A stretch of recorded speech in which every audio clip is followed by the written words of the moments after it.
Alright, it is Tuesday, July 10th, 2018, 11:20 a.m.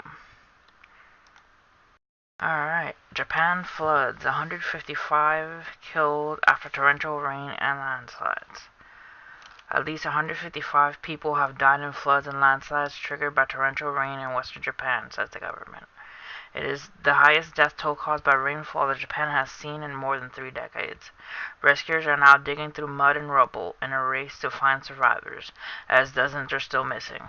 About 2 million people have been evacuated from the region after rivers burst with their banks. Authorities have opened up school halls and gymnasiums to those who have been displaced by the rainfall. There remains a risk of landslides, with rain-sodden hilltops liable to collapse. I have asked my family to prepare for the worst, said 38-year-old Kosuke Kiyahara, who has now heard from his sister and two sons. Who has not heard from his sister and two sons. Prime Minister Shinzo Abe has cancelled an overseas trip to deal with the flood crisis. More than 70,000 rescue workers, including the fire service and the army, are involved in the relief effort. Prayers go out to the people in Japan who are dealing with all these floods and missing people. I know that the area is experiencing heavy rains, and also there's a typhoon headed there later on today. Alright, fireball flies across Midwest skies. Sunday leaves brilliant green light.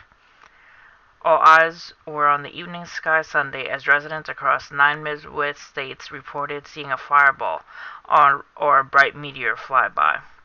The American Meteor Society, AMS, confirmed Monday that it received 270 reports about the fire event through Minnesota, Indiana, Iowa, Illinois, Kansas, Nebraska, Ohio, Michigan, and Wisconsin. The estimated 3D trajectory computed from the witnesses' reports show a shallow entry angle, one that can be associated with an Earth-grazing fireball. The AMS explained in a post online, but many witnesses reported a fragmentation. It could mean the meteor actually went through the Earth's atmosphere. So there was a meteor also that reported in Brazil. Now this one going through the Midwest, and I also heard that there were a lot of UFO reports from these states because of the meteor. Alright. Estimate 80,000 buildings in danger of collapsing in face of earthquake. Earthquakes are Israel's biggest security threat, Jackie Levy told the Post. Israel's north continues to quake. 3 more mild earthquakes reported. Emergency meeting to be held on earthquake preparedness. There are 80,000 buildings in Israel that are in danger of collapsing in the face of serious earthquake in Israel, Deputy Minister of Housing and Construction Jackie Levy told the Jerusalem Post on Monday. Levy issued a statement on the urgency of the issue after northern Israel experienced dozens of earthquakes over the past few days. Levy says has been fighting for greater action on the issue for several years, and that while his ministry had budgeted $60 million every year for the last years to reinforce buildings, this was only a drop in the ocean. This needs massive systemic solution, a national plan, he says, noting that his ministry has already put together a 5-year plan, which he hopes will be approved soon. So there is a lot of earthquakes going on in Israel, and that is posing a danger to the infrastructure there. That's interesting. Alright. Power outages, flooding hits Puerto Rico, US Virgin Islands amid storms. Puerto Rico and the U.S. Virgin Islands were hit by power outages and widespread flooding Monday, as remnants of the Atlantic season's first hurricane provided an initial test of how far they have recovered from last year's devastating storms.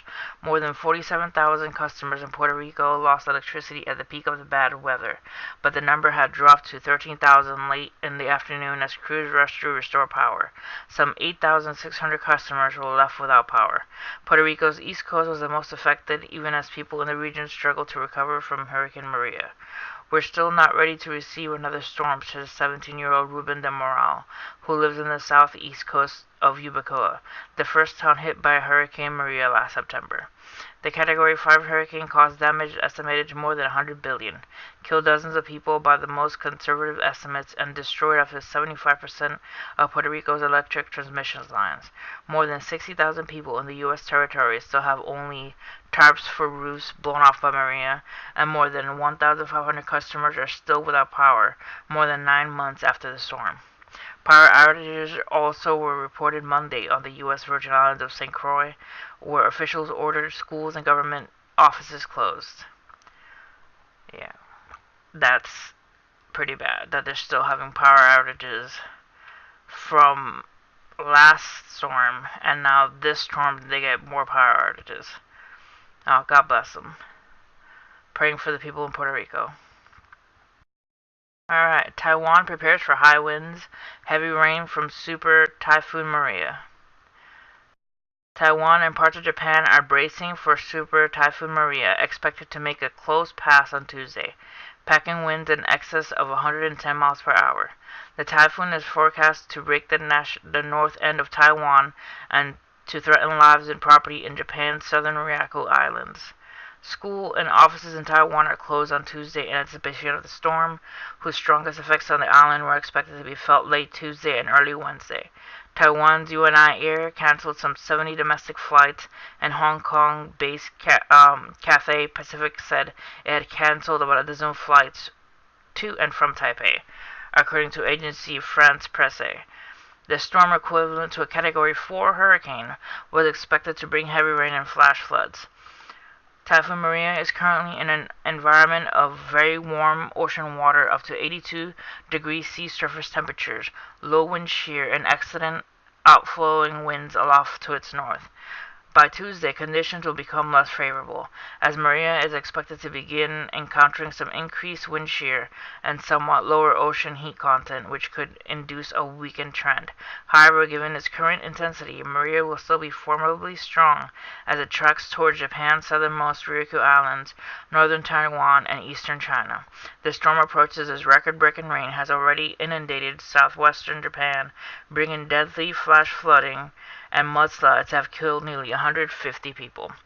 As I said earlier in the Japan flood article, the hurricane is affecting the flooding happening in Japan, and now later on today the storm's supposed to hit and cause more flood and devastating winds up to 110 miles per hour. Praying for all the people in Taiwan, in China, and in Japan, and the Ryukyu Islands. Alright, Lunar Eclipse, Meteor Shower, and Mars. Oh my, everything in July's night sky. There's a whole lot going on in the night sky in July. Several stunning celestial events will occur this month, offering an excellent opportunity to unplug, go outside, and take it all in. A partial solar eclipse, a total lunar eclipse, and Mars at opposition are just some of the offerings the heavens have in store for Earth this month. Plus, there's going to be a meteor shower at the end of July. And with something going on in the sky nearly every week this month, here are a few of the cosmic phenomena you should definitely look up for. July 12th, partial solar eclipse. There will be a partial solar eclipse during a new moon in Cancer on July 12th. A lunar eclipse always happens within 2 weeks of a solar eclipse, and a lunar eclipse is set to occur on July 27th, so this event isn't totally surprising, but it's still pretty exciting. There will be another partial solar eclipse on August 11th. The partial solar eclipses will be visible from Australia as well as parts of Europe and Asia. July 13th, a new moon. The new moon will phase on July 13th. The moon will be too close to the sun and the sky at that point for it to be visible, but it's still a very important celestial occurrence, especially because it might make other objects in the sky, like the stars, easier to see in the relative darkness. July 27th, total lunar eclipse. The total lunar eclipse on July 27th will be the longest total lunar eclipse of the 21st century. When the moon passes through Earth's shadow, it will create an eclipse that will last a total of 102 minutes. The lunar eclipse will also be a blood moon. The eclipse will be completely visible from Eastern Africa, the Middle East, and Central Asia. It can also be partially seen in West Africa, South America, Europe, and Australia. For people who can't see the celestial event in person, The Virtual Telescope Project is going to live stream the event beginning at 2:30 p.m. Eastern on July 27th. July 27th is Mars at opposition. The same day of the lunar eclipse, Mars will be at opposition. Opposition describes when a planet and the Sun are on opposite sides of the Earth, and Mars reaches opposition a little over every 2 years.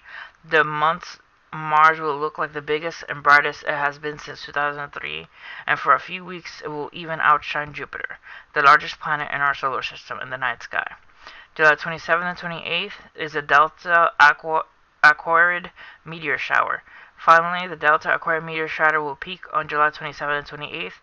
The sudden Delta Aquarid meteor shower will actually be visible from July 12th to August 23rd, but the shower will really give us a show on two aforementioned dates.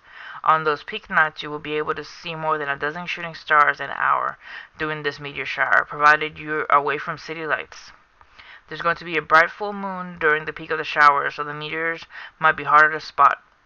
But if you look towards the star Delta Aquarii, the constellation Aquarius, along with low southern horizon, you might catch some of the celestial action.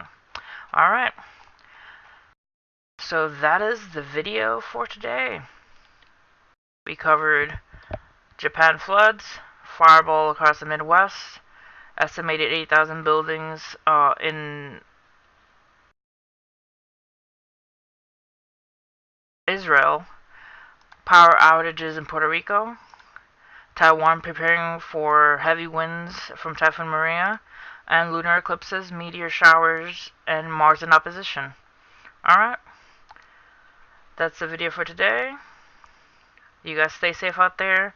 Prayer goes out to those 12 boys and rescuers that were rescued in the cave. Thanks to God for watching over them, and I'm so happy that they're safe. Please stay safe out there, guys. Love you.